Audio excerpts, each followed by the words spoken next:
Contoh lainnya saudaraku, saya bacakan Yudas 1 ayat 20. Akan tetapi kamu saudara-saudaraku yang kekasih, bangunlah dirimu sendiri di atas dasar imanmu yang paling suci, dan berdoalah dalam Roh Kudus. Jadi mari bangun diri kita di atas dasar iman. Lalu apapun masalah saudara, saudara bisa keluar sebagai pemenang. Saudara lihatlah Paulus, dia berkata tadi, aku berbahasa roh lebih banyak dari kamu semua. Nah saudara lihat hidupnya bukan hidup yang mudah.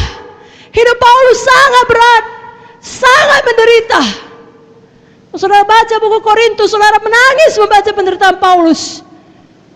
Di dalam tubuhnya ada banyak tanda Kristus, banyak kali disesah. Tapi saudara tahu apa yang dikatakannya dari dalam penjara Filipi, bersukacitalah senantiasa di dalam Tuhan. Sekali lagi ku katakan, bersukacitalah. Bagaimana mungkin orang yang begini menderita, ditinggalkan semua orang. Menjelang kematiannya dia menuliskan, semua orang telah meninggalkan aku. Sedih sekali. Bukan dia berkata, apa ini Tuhan?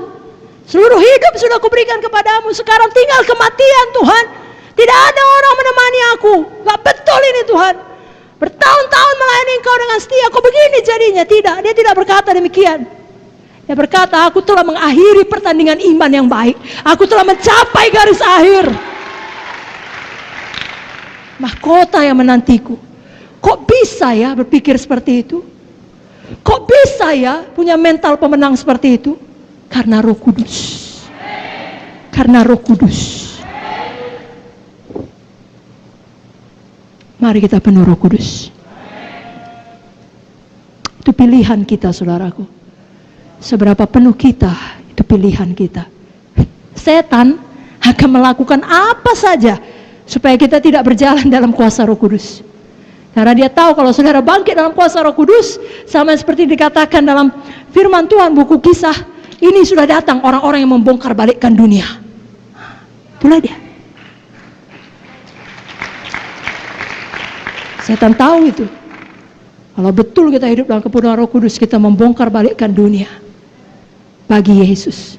Jadi setan akan melakukan apa saja supaya kita tidak penuh Roh Kudus, supaya kita menduka citakan Roh Kudus, supaya kita lupa bahwasanya Roh Kudus itu seorang pribadi hidup di dalam kita, supaya kita tidak berdoa dalam bahasa roh, supaya kita ikut kehendak daging kita. Lawanlah setan, maka dia akan lari daripadamu. Bukankah tadi sudah kita dengar, Roh Kudus akan mengingatkan kita bahwasanya penguasa dunia ini telah dihukum. Setan tidak memiliki otoritas atas saudara, kecuali saudara yang izinkan. Jangan izinkan. Jangan beri kesempatan kepada iblis.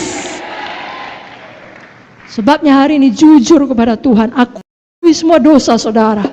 Jangan pelihara hati yang keras. Biarkan Roh Kudus memenuhkan saudara. Jangan mulut kita bahasa roh, pikiran kita melayang, hati kita keras.